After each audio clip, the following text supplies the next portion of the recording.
가지고 하나님 말씀 받을 때에 오늘 우리에게 주시는 하나님의 말씀은 구약성경 열왕기상 8장 27절에서 30절까지 말씀 되겠습니다. 오늘 우리에게 주시는 하나님의 말씀은 구약성경 열왕기상 8장 27절에서 30절까지 말씀 되겠습니다. 열왕기상 8장 27절 30절까지 우리 현장에 계신 분들뿐만 아니라 온라인으로 예배하시는 분들도 한 목소리로 함께 읽을 때에 제가 27절, 여러분들이 28절 읽겠습니다. 하나님이 참으로 땅에 거하시리이까 하늘과 하늘들의 하늘이라도 주를 용납하지 못하겠거든 하물며 내가 건축한 이 성전이오리이까. 그러나 내 하나님 여호와여, 주의 종의 기도와 간구를 돌아보시며 이 종이 오늘 주 앞에서 부르짖음과 비는 기도를 들으시옵소서. 주께서 전에 말씀하시기를 내 이름이 거기 있으리라 하신 곳 이 성전을 향하여 주의 눈이 주야로 보시오며 주의 종이 이곳을 향하여 비는 기도를 들으시옵소서. 다 같이요. 주의 종과 주의 백성 이스라엘이 이곳을 향하여 기도할 때에 주는 그 간구함을 들으시되 주께서 계신 곳 하늘에서 들으시고 들으시사 사하여 주옵소서. 아멘. 오늘 봉독할 말씀을 가지고 어디에나 언제나 라는 제목으로 말씀을 나누도록 하겠습니다. 지난주에 이어서 오늘까지 교회론, 즉 교회에 대해서 여러분들과 말씀을 나누고 있습니다. 다음 주에는 추석이고 마지막 주부터는 전에 했던 대로 다시 큐티 말씀과 큐티 본문을 가지고 함께 나눌 것인데요, 오늘 교회에 대해서 함께 살펴보려고 합니다. 지난주 말씀 혹시 생각이 나십니까? 지난주는 우리를 부르신 이유에 대해서 함께 나누었습니다. 여러분, 우리를 부르신 이유가 무엇입니까? 우리를 부르신 이유는 그리스도의 몸을 세우기 위함이었습니다. 그리스도의 몸은 교회요. 그래서 우리를 부르신 이유는 곧 교회를 세우기 위함이다라는 것이었습니다. 그러면 그리스도의 몸인 교회는 어떻게 세워지느냐? 성도를 온전케 하고 서로 봉사하는 일을 통하여 그리스도의 몸인 교회는 세워질 수 있다는 것이 지난주의 말씀 내용이었습니다. 그럼 오늘은 교회에 대한 본질적인 부분들을 좀 함께 살펴보려고 합니다. 여러분, 교회는 어떠한 곳이라고 생각을 하십니까? 여러분 생각 속에 교회는 어떤 곳이고 교회는 무엇일까? 여러분 어떻게 생각을 하십니까? 역사적으로 보면 고대와 중세를 넘어서 근대 사회에 이르게 되면서 특별하게 나타난 상징들이 있습니다. 근대 사회에 특별하게 나타난 상징 중에 하나가 무엇이냐? 크게라는 것입니다. 자꾸 크게 만들려고 하고 커지려고 하고 하는 부분들이 근대 이후에 나타난 특징 중에 하나입니다. 뭐든지 크면 좋은 것으로 받아들였고요, 크면 힘이 있는 것으로 생각하게 되었습니다. 그러다 보니까 백화점이 생겨났고 대형 마트가 생겨나게 되었습니다. 또 메트로시티 등 큰 대형 도시들이 생겨나기 시작을 해요. 큰 건물들은 물론이고요, 그런 크게라는 문화가 근대 사회 이후에 생겨나게 되었습니다. 그러다 보니까 자연스럽게 메가라는 표현이 나타나게 돼요. 메가박스, 메가쇼핑, 메가마트, 메가커피, 메가스터디 등등 이름 앞에 메가라는 단어를 사용하면서 그것이 대단한 것인 양, 또 최고인 것인 양, 그런 표현들을 사용하게 되었습니다. 그러다 보니까 우리 교회가 속한 우리 건물도 메가쇼핑 1차잖아요. 그러니까 이 건물 이름을 지을 때 아마 그 메가라는 표현을 사용하게 된 것 같아요.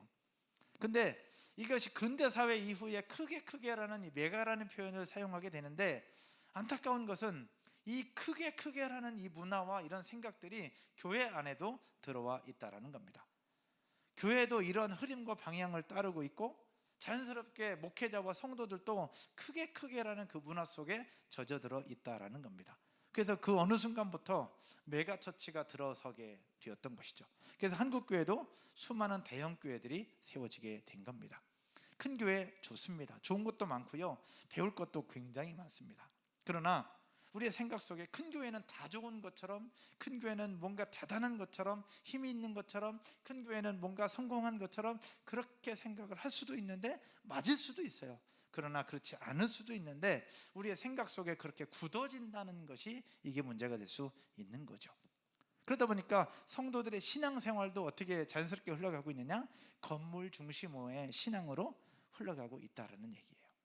건물 중심의 신앙으로 흘러가는 부분들이 나타난 대표적인 케이스가 이번 코로나예요. 여러분, 코로나가 계속 이어지면서 현장 예배를 못 드리게 돼요. 현장 예배를 못 드리게 되면 각자 집에서 큐티하고 말씀 보고 기도하고 신앙생활 할 수 있을 텐데, 현장 예배를 드리지 못하면서 영적인 상태나 신앙이 급격하게 하락되는 부분들을 보면서 많은 학자들이 이렇게 이야기를 합니다. 이 코로나와 함께 영적인 위기가 찾아오는 이유가 과연 무엇일까? 현장 예배를 드리지 못한다는 이유로 영적인 위기가 찾아오는 이유가 과연 무엇일까? 그러면서 고민하기를 이렇게 이야기를 합니다. 교회에 와야 하나님을 만날 수 있는데 교회를 오지 못하니까 영적인 위기가 찾아온 것이 아닐까?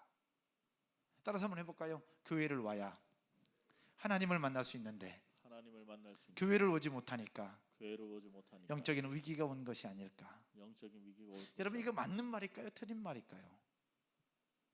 교회 와야 하나님을 만날 수 있는데 교회 못 오니까 하나님을 못 만난다. 이거 맞는 말일까요? 틀린 말일까요? 이건 맞는 말은 아니에요. 오늘 본문은 솔로몬이 하나님 앞에 성전을 봉헌하면서 드린 기도의 내용입니다. 이 내용들을 보면서 교회의 본질적인 부분들을 한번 살펴볼 것인데요, 여러분들의 신앙의 중심이 어디에 있으십니까? 예수 그리스도 하나님에게 여러분 신앙의 포인트가 있으신지, 아니면 교회라고 하는 여기에 여러분 신앙의 포인트가 있으신지요? 만약에 교회를 건물이라고 생각하게 되면 어떤 현상들이 나타나냐? 교회 건물 밖에서 이루어지는 것에 대해서는 하나님과 관계없는 것처럼 생각되는 경향이 있습니다. 그래서 옛날 어른들이 이런 얘기를 했어요. 교회는 거룩한 곳인데 세상은 악한 곳이라고. 교회는 거룩한 곳인데 세상은 악한 곳이라고 어른들은 그렇게 말씀하셨고 또 우리에게 가르쳐 주셨어요. 그때는 그게 맞는 거라고 생각했어요. 근데 성경을 잘 살펴보니까 그건 맞는 말이 아니라 틀린 말이었어요. 다른 말이 아니라 틀린 거였어요.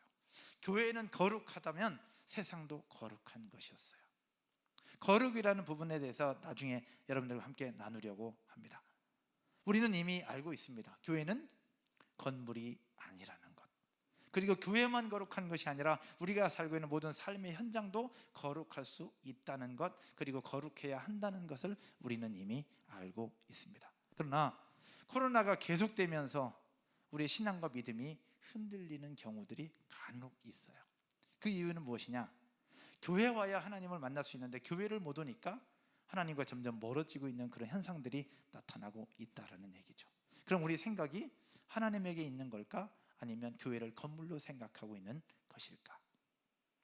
오늘 본문은 솔로몬이 하나님의 명령을 받아서 솔로몬 성전을 다 짓고 완공한 이후에 하나님 앞에 봉헌하는 기도의 내용입니다. 솔로몬이 하나님 앞에 감사를 고백해요. 주의 영광을 노래합니다. 근데 주의 영광을 노래하고 감사를 고백하면서 솔로몬의 마음이 담겨 있어요. 성전을 멋지게 짓긴 졌어요. 노력해서 성전을 짓긴 지었는데 성전을 완성하고 나니까 백성들의 행태, 백성들의 모습이 눈에 선하게 보이는 거예요. 성전을 잘 지어놓으니까 그 이후에 나타날 부작용들이 눈에 선하게 보이는 거야. 그래서 솔로몬이 하나님 앞에 봉헌 기도를 드리면서 하나님 앞에 간절하게 기도하고 있는 내용이 오늘 본문의 내용입니다. 오늘 본문 27절 한번 보시겠습니다. 오늘 본문 27절에 이렇게 말씀하고 있는데 같이 한번 읽어볼까요? 같이 읽겠습니다. 하나님이 참으로 땅에 거하시리이까 하늘과 하늘들의 하늘이라도 주를 용납하지 못하겠거든 하물며 내가 건축한 이 성전이오리이까. 아멘. 본문을 한번 보면 하나님이 참으로 땅에 거하시겠습니까? 하늘과 하늘들의 하늘이라도 주를 용납하지 못하겠거든 하물며 내가 건축한 이 성전이오리까. 이게 무슨 말이냐? 성전을 잘 지어놓으니까, 삐까뻔쩍하게 지어놓으니까 당시 백성들은 그 성전 안에서 하나님을 만나려고 했던 거예요. 하나님이 마치 성전 안에만 계시는 것처럼 그렇게 생각하고 있었던 백성들의 모습을 보게 된 거죠. 그래서 솔로몬이 고백하는 거예요. 하나님이 참으로 땅에만 계시겠느냐? 하늘의 하늘들의 하늘이라도 주를 용납할 수 없는데 그 하나님이 어떻게 성전 안에만 계시겠느냐? 라고 하나님 앞에 고백하고 백성들에게 선포하고 있는 겁니다. 거꾸로 말하면 무엇이냐? 하나님은 성전 안에는 당연히 계시지만 성전 안에만 계시는 것이 아니라 성전 밖에 하나님이 창조하신 모든 세상에 계시는 분이 바로 하나님이시다는 것을 우리에게 보여주고 있는 거예요. 그래서 오늘 설교 제목을 어디에나 언제나 라고 잡았어요. 하나님은 어디에나 계시는 분이십니다. 할렐루야. 하나님은 언제나 역사하시고 언제나 일하시는 분이 하나님이십니다. 여러분 아멘이십니까? 아멘. 우리가 믿는 하나님이 그런 분이에요. 성전 안에만 계시는 분이 아니라 성전 안에는 물론이고 문 열고 밖에 나가는 모든 삶의 영역 속에 계시는 분이 우리가 믿는 하나님이라는 거예요. 하나님이 참으로 땅에 거하시니까 하늘의 하늘들의 하늘이라도 주를 용납하지 못하겠거든 어떻게 그 위대하신 하나님이 요 안에만 계시겠느냐? 이 말씀을 가지고 여러분들과 함께 오늘 교회에 대한 본질적인 부분들을 함께 살펴보려고 합니다. 교회에 대한 본질 첫 번째입니다. 따라서 한번 해볼까요? 교회는 구원받은 사람들이다. 구원받은 사람들이다. 교회는 구원받은 사람들입니다. 여러분 교회를 개척한다는 이야기 많이 들어보셨을 거예요. 저희 교회도 개척을 했고 교회를 개척한다고 할 때 가장 먼저 하는 행동이나 가장 먼저 하는 일이 과연 무엇일까요? 많은 후배 사역자분들도 찾아오기도 합니다. 교회를 개척하려고 합니다.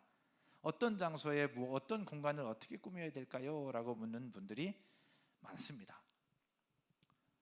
여러분 교회를 개척한다고 할 때 가장 먼저 하는 행동이 뭐냐? 공간을 계약하거나 건물을 알아보는 것이 제일 먼저 하는 행동입니다. 필요하다고 생각해요. 왜? 예배드릴 장소가 필요하고 공간은 꼭 있어야 되니까.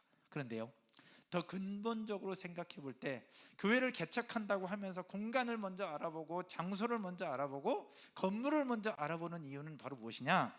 교회를 건물이라고 생각하기 때문에 그러해요. 교회에 대한 진짜 본질에 대한 고민을 더 많이 해야 되는데 조금 덜 해서 그렇다라는 거죠. 이미 알고 있어요. 우리는 교회는 건물이 아니라는 거예요. 그러나 내 삶의 패턴이나 모든 행동들은 교회는 건물이라고 하는 그 인식 속에 먼저 들어가고 있다라는 이야기입니다. 구약 성경에서 성전으로 표시된 부분이 분명히 있습니다. 솔로몬이 건축했던 예루살렘 성전. 근데 이 성전과 제사장 개념은 구약적인 개념이고 그래서 신약 성경으로 넘어오면서 예수님께서 성전에 대해서 분명하게 말씀을 해주고 계십니다. 그 본문이 요한복음 2장 19절, 20절, 21절에서 예수님께서 말씀하고 있습니다. 성전에 대한 개념 그리고 다시 새롭게 세워야 될 성전에 대한 개념을 이야기해주고 있습니다. 19절, 20절, 21절 제가 읽겠습니다. 예수께서 대답하여 이르시되 너희가 이 성전을 헐라. 여기서 성전은 예루살렘 성전을 이야기합니다. 이 성전을 헐라 내가 사흘 동안에 일으키리라. 예수님의 십자가와 부활 사건을 이야기를 하고 있는 거죠. 그러면서 20절에 유대인들이 예수님의 그 말에 이렇게 대답해요. 이 성전은 46년 동안의 지역권을 네가 어떻게 3일 동안에 일으킬 수 있느냐? 이 유대인들은 그 예루살렘 성전은 절대 무너질 수 없다, 무너져서는 안 된다라고 이야기를 하고 있는 거예요. 그러면서 이 중요한 게 네가 어떻게 그럴 수 있겠느냐라고 얘기를 해요. 그랬을 때 예수님께서 뭐라고 말씀하시느냐? 21절입니다. 그러나 예수는 성전된 자기 육체를 가리켜 말씀하신 것이라. 예수님께서 말씀하신 성전은 예루살렘 성전이 아니라 십자가를 지시고 죽으셨다가 3일 만에 다시 살아날 본인의 육체를 이야기를 하고 있는 겁니다. 그러면서 하신 말씀은 너희들이 그동안 생각해왔던 예루살렘 성전은 이제 허물어져야 되고 자기 육체 예수 그리스도의 십자가 부활로 말미암아 예수 그리스도를 믿는 하나님의 백성들이 이제 진짜 성전이 되고 교회가 되는 것이다 하는 부분들을 말씀하고 있는 겁니다. 사랑하는 여러분, 헐어버려야 될 성전은 예루살렘 성전이었어요. 그러나 당시 유대인들은 절대 그럴 수가 없었어요. 왜? 예루살렘 성전은 그들의 삶의 중심이었고 삶의 핵심이었어요. 그들은 성전 중심의 신앙생활을 하고 있었거든요. 하나님을 섬기고 하나님을 예배하는 데 있어서 예루살렘 성전으로 다 모여들었어요. 이스라엘 땅 그렇게 넓진 않지만 북쪽이든 남쪽이든 어느 곳에 있든지 간에 절기 때만 되면 다 바리바리 싸서 예루살렘 성전으로 모여들었어요. 그 성전에서 제사를 드려야 됐으니까. 그게 구약시대 때예요. 거기서 짐승을 잡고 양을 잡고 비둘기를 잡고 그 온 동네에서 다 성전으로 모였어요. 왜? 성전에 모여야 하나님을 만나고 하나님 앞에 제사할 수 있다고 생각했거든요. 근데 예수께서 우리 가운데 오시면서 본인이 스스로 희생제물이 되셨고 본인 스스로 십자가에 돌아가시고 3일 만에 부활하시면서 이제는 그 성전에 모여서 제사하지 않아도 각자의 삶의 환경 속에서 예수님을 믿음으로 인정하고 고백하면 그 자체가 바로 하나님께 드리는 예배가 될 수 있었던 거죠. 성전이라는 개념 자체가 신약 성경을 오면서 바뀌어버린 거예요. 예수님은 그걸 얘기하고 있는 거예요. 교회라는 개념이 여기에서 연결되는 겁니다. 교회, 하나님께서 세워주신 교회는 이곳 우리가 만든 이 공간만 교회가 아니라 하나님을 믿는 백성, 구원받은 사람들 자체가 바로 교회라는 것을 우리에게 말씀하고 있는 거예요. 그래서 교회라는 표현의 원어로 살펴보면 에클레시아, 보내심을 받은 사람들의 공동체를 교회라고 표현하고 있어요. 이 교회라는 부분들을 아주 세밀하게 가르쳐 주신 성경이 있는데 고린도전서의 말씀입니다. 한번 보실까요? 고린도전서 1장 2절에 고린도의 교회를 이야기를 하고 있는데 사도 바울이 정확하게 표현하고 있어요. 교회는 바로 무엇이다 라고요. 고린도에 있는 하나님의 교회, 곧 그리스도 예수 안에서 거룩하여지고 성도라 부르심을 받은 자들과, 고린도에 있는 하나님의 교회에 대해서 얘기하고 있는데 하나님의 교회를 누구라고? 성도라 부르심을 받은 자들이 고린도 교회라고 얘기를 하고 있어요. 또 각 처에서 우리의 주, 곧 그들과 우리의 주 대신 예수 그리스도의 이름을 부르는 모든 자들이 교회다라고 얘기를 하고 있는 겁니다. 교회는 구원을 받은 하나님의 백성들이었습니다. 구원받은 하나님의 백성들이 교회고, 교회를 세운다는 것은 무엇이냐? 곧 하나님의 사람들을 세운다는 뜻이에요.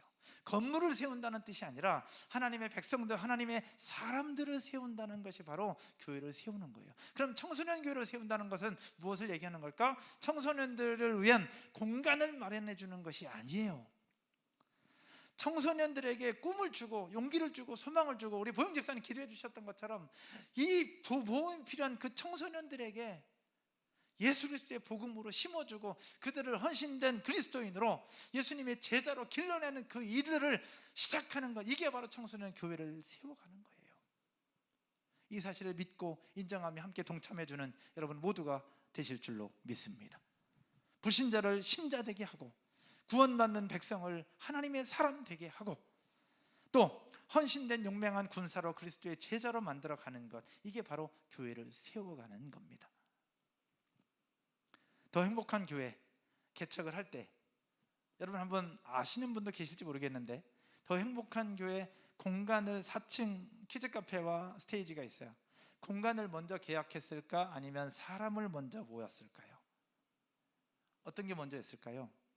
공간을 먼저 계약했을까? 아니면 사람이 먼저 모였을까요? 2015년 2월 22일로 기억합니다. 아마 추석 22일인가 23일 고쯤이었는데 저 설 명절 때였습니다. 저희 집에 몇 가정이 모였어요.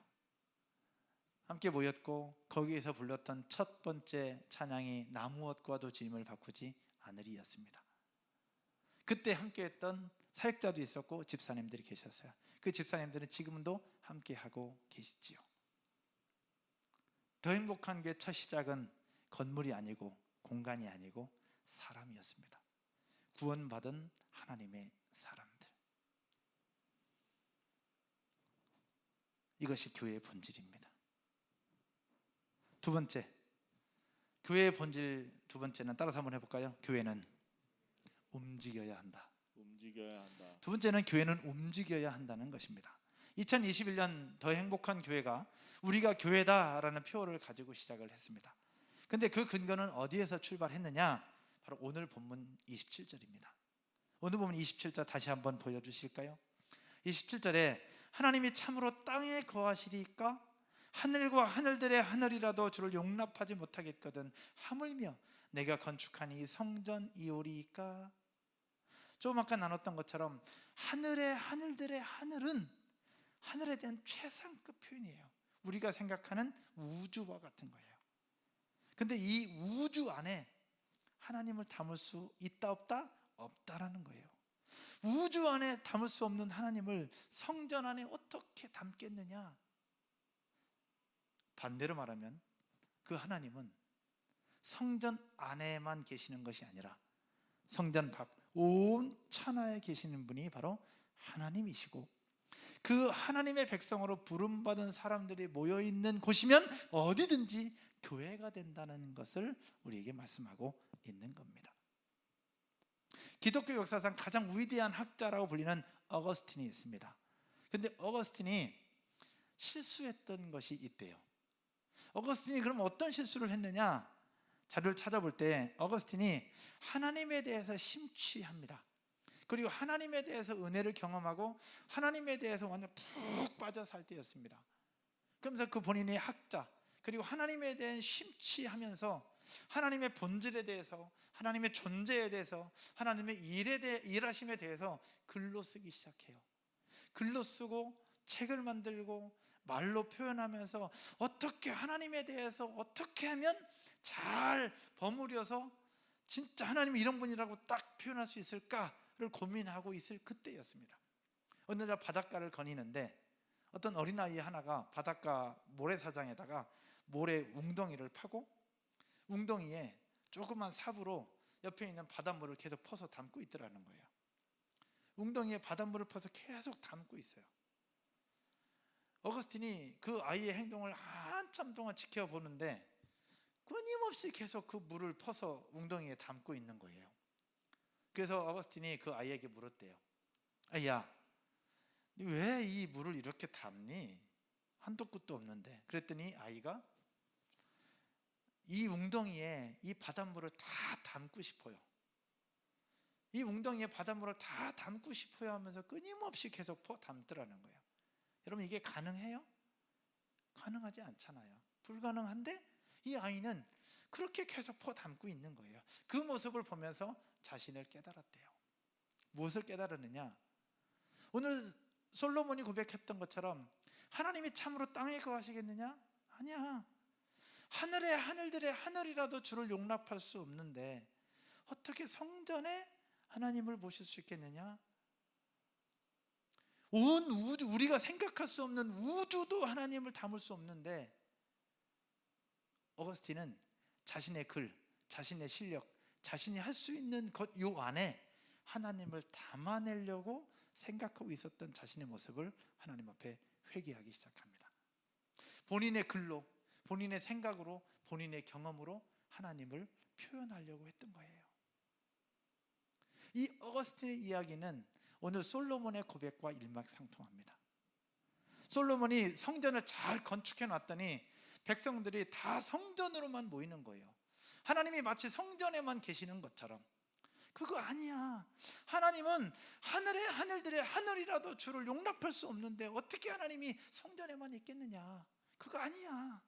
하나님은 온 천하에 다 계시는 분이야 라고 고백을 하고 있는 솔로몬. 어거스틴의 고백도 그거예요. 내가 아무리 똑똑하고 아무리 글로 말로 표현한다 할지라도 그 하나님을 여기에 담아낼 수 없다는 사실들을 깨닫게 됩니다. 근데 여기서 우리가 생각해야 되는 것, 하나님은 어떤 분이냐? 우리의 상상을 초월하는 크고 위대하신 분이 바로 하나님이심을 고백하며 인정하시기를 주님의 이름으로 축원드립니다. 주 여호와는 광대하시도다. 우리가 고백하잖아요. 주 여호와는 광대하시도다. 크고 광대하시도다. 위대하신 하나님이라고 고백을 하잖아요. 이게 우리 입술의 고백이 아니라 삶의 고백이 되었으면 좋겠고, 우리 모든 삶의 현장 속에서 일하시고 역사하시는 하나님을 만날 수 있는 저와 여러분 모두가 되기를 주님의 이름으로 축원드립니다. 하나님은 성전에만 계시는 분이 아니에요. 그렇게 볼 때 교회는 움직여야 됩니다. 하나님의 구원을 받은 백성들이 모여있는 그 교회는 움직여야 돼요.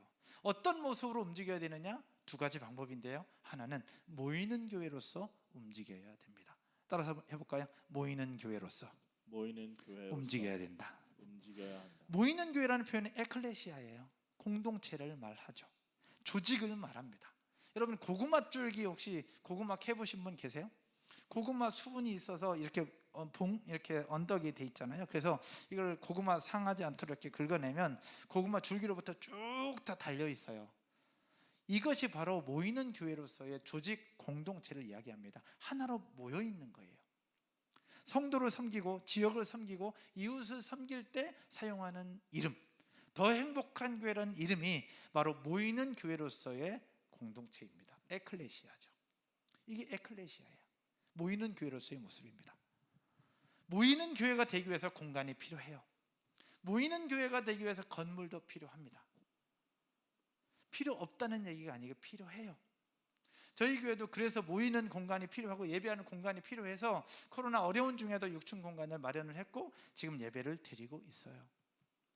지금은 아직은 그렇지 않지만 나중 되면 어떻게 될지 몰라요. 그럼 공간이 필요하고 건물이 필요할 수 있어요. 그런데 문제는 사람이 먼저라는 생각이 아니라 공간이 교회의 목표가 돼서는 안 된다는 것을 이야기를 합니다. 건물이 목표가 되면 안 된다는 거예요. 교회는 구원받은 하나님의 사람들이 교회니까. 여러분 아멘이십니까? 아멘. 교회는 움직여야 되는데 첫 번째 모이는 교회로서 움직여야 되고요. 두 번째는 바로 무엇이냐? 흩어지는 교회로서 움직여야 됩니다. 흩어지는 교회로서 움직이는 것은 디아스포라, 바로 흩어지는 개개인의 모습입니다. 정해진 예배를 마치면 이제 현관 문을 열고 나갈 거예요. 예배당을 빠져나와 집으로도 가고 셀 모임 장소로도 가고 카페로도 가고 또 출근하시는 분들도 계시고 또 각 가정으로도 갈 거예요. 이렇게 정해진 예배를 마치고 흩어지는 모습 속에서 나타나는 디아스포라, 이것이 바로 흩어지는 교회로서의 모습입니다. 이 코로나가 계속되는 상황 속에서 우리에게 필요한 것은 바로 무엇이냐? 모이는 교회뿐만 아니라 흩어지는 교회로서도 필요했죠. 우리 한 2주 전인가 온 가족 예배를 했던 모습 중에 하나도 바로 흩어지는 교회의 모습입니다. 교회 공간에 함께 모이는 것도 중요한데 각 가정에서 아이들과 함께 드리는 예배도 중요하기 때문에 그렇게 했던 거예요. 물론 아이들 챙기고 하다 보니까 쉽지는 않아요. 아이들이 어리니까. 그러다 보니까 예배를 드려야 되는데 스트레스가 더 많이 받게 되는 경우도 있을 수 있어요. 그것도 이해합니다. 그럼에도 불구하고 흩어지는 교회 중에 하나는 우리의 가정이에요. 가정도 하나의 교회입니다. 여러분 아멘이십니까? 우리가 모이는 셀 공동체도 하나의 교회예요. 흩어지는 교회죠. 우리가 일하는 직장 속에서 신우회가 모인다면 그 신우회도 하나의 교회입니다. 흩어지는 교회예요. 내가 일하는 사업장, 내가 일하는 그 공동체, 나와 함께하는 지체들, 그들이 예수 그리스도의 이름으로 모여있다면 그것도 교회입니다. 흩어지는 교회의 모습이죠. 그래서 교회는 움직여야 됩니다. 왜? 하나님은 여기에만 계시는 분이 아니라 온 천하의 다 모든 곳에 계시니까. 그곳에서 하나님을 예배할 수 있다면 그것은 교회요.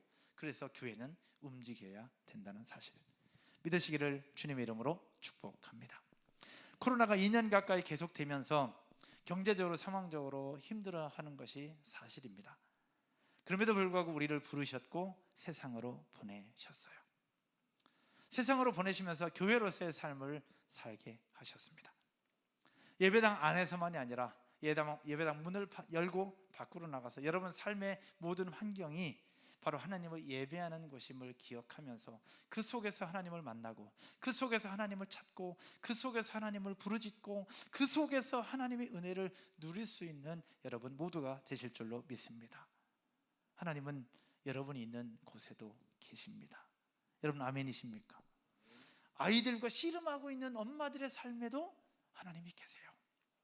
거래처 사람과 씨름하면서 협상하고 있는 그 현장 속에도 하나님이 계시고요. 아픈데 병상에 있는 이들 가운데도 하나님이 계세요. 오늘 김기범 집사님의 딸 우리 하엘이가 지금 병원에 있다고 하는데 지금 하엘이가 병원에 있는 그 속에 정화 집사님이 아마 계시겠지만 그 속에도 하나님이 계세요. 교회 안에만 하나님이 있는 게 아니라 우리 모든 삶의 영역 속에 하나님이 다 계시다는 거예요. 그 사실을 알면 내 삶의 현장 속에서 하나님을 찾고 하나님을 부르짖고 그 하나님을 찾을 때에 하나님의 은혜를 누리고 그 하나님을 만날 수 있는 것 아닐까요? 이번 한 주간의 삶이 여러분이 살고 있는 모든 삶의 영역 속에서 하나님을 찾고 부르짖으면서 하나님을 만나고 경험할 수 있는 선교적 삶, 내가 만난 하나님을 이웃들에게 또 전할 수 있는 그런 삶으로 나타나고 움직이는 교회로서의 모습이 우리의 모든 삶 가운데 있기를 주님의 이름으로 축복합니다. 아멘이십니까? 아멘. 말씀의 결론을 맺으려고 합니다. 지난주는 우리를 부르신 이유, 그리고 오늘은 어디에나 언제나 라는 제목으로 교회의 본질에 대해서 함께 나누고 있습니다. 제가 초등학교 6학년 때 제가 6학년 부반장이었었어요. 근데 반장이었던 김명아라는 친구가 저에게 이렇게 얘기했어요. 야, 부반장은 반장 말 들어야 돼. 알았어, 내가 들을게요. 이번 주 일요일 날 교회로 와. 전 가야 되는 줄 알았어요. 그래서 갔어요. 그때부터 교회를 다니기 시작했어요. 교회 갔더니 간식도 주고 뭐 좋더라고요. 재미도 있고 친구들도 있고. 얼마 지나지 않아서 성경학교도 하고. 근데 그렇게 교회에서 즐겁게 지내다가 강단을 청소하시는 할머니 권사님한테 얼마나 혼났는지 몰라요. 왜 혼났냐면 강대상에 신발 신고 올라갔다고. 얼마나 혼났는지 몰라요. 제가 그때는 제가 잘못한 줄 알았어요. 근데 시간이 지나고 보니까 신발 신고 안 올라가야 되는데 신발 신고 올라갔으니 제가 잘못했으니까 혼났겠죠. 근데 돌아보니까 할머니는, 그 권사님은 왜 강대상에 신발 신고 올라갔다고 혼을 냈을까? 어쩌면 생각 속에 강대산 요 선을 기준으로 요 위에는 하나님이 계신 거룩한 곳이었어요. 요 내려가면 그냥 일반적인 곳이에요. 또 간혹 어떤 생각에는 현관문 안에는 거룩한 곳이고 문 열고 나가면 세상이기 때문에 세상은 악이 가득한 곳, 죄가 가득한 곳이라고 생각하고 있었던 것은 아닐까. 여러분 생각은 어떠십니까? 교회 현장으로 예배드리러 오면 어느 때보다 좋아. 온라인보다 훨씬 좋아요. 근데 여기에는 하나님이 진짜 계시는데 우리 집에서 드리는 온라인 예배 가운데는 우리 집에는 하나님이 안 계시다고 생각하는 것은 아닌가? 내가 일하는 우리 직장 사무실에는 하나님이 안 계시다고 생각하는 건 아닐까? 아, 교회 가야 되는데, 교회 가서 예배드려야 하나님 만날 수 있는데, 아, 우리 사무실은 아닌데 라고 생각하는 분이 혹시 계시는 건 아닙니까? 강대상에 하나님이 계시다면 강대상 밑에 내려가도 하나님은 계십니다. 이 공간 안에 하나님이 계시다면 문 열고 밖에 나가도 주차장에도 하나님은 계시고요. 하나님 믿는 여러분 백성들이 여러분들이 가는 곳이면 어디든지 하나님은 계세요. 어디에나 계시는 하나님, 그 하나님을 만나고 경험하는 이번 한 주가 되기를 주님의 이름으로 축복합니다. 그 어디에나 계시는 하나님이 우리가 그 이름을 부르고 그를 찾고 간절히 부르짖을 때 하나님 우리를 만나주시는 분이에요. 그래서 하나님은 언제나 역사하시는 분이에요. 너는 내게 부르짖으라, 내가 내게 응답하겠고 네가 알지 못하는 크고 은밀한 일을 내게 보이리라. 할렐루야. 지금까지 너희가 내 이름으로 아무것도 구하지 아니했으나 구하라, 그러면 받으리니 너희 기쁨이 충만하리라. 구하라고, 찾으라고, 문을 두드리라고 말씀하십니다. 코로나 우리를 위협하는 건 사실이에요. 그러나 코로나 중에도 하나님은 계십니다. 아멘이십니까? 코로나 중에도 하나님은 계세요. 확진자 중에도 하나님은 그 속에서 함께하고 계시다는 거예요. 얼마 전에 한 목사님께서 신방을 갔다가 모르게 확진이 되시면서 자가격리하는 그 중에 홀로서 앰뷸런스 타고 실려가서 그 속에서 함께 있는 중에 하나님을 만나고 경험했노라고 그런데 진짜 좋은 경험을 했노라고 그 고백을 하는 이야기를 들었습니다. 여러분, 코로나가 아무리 극성을 부려도, 확진자 수가 최대를 달려도, 안산에도 막 40명 50명씩 코로나 확진자가 늘어나더라도 하나님은 여전히 우리 가운데 함께하고 계십니다. 이 사실을 믿음으로 고백하고 이번 한 주간에 그 하나님을 만남으로, 또 하나님과 동행함으로 다시 한번 힘을 낼 수 있기를 주님의 이름으로 축복합니다. 할렐루야. 자리에서 한번 일어나셔서 빛나고 와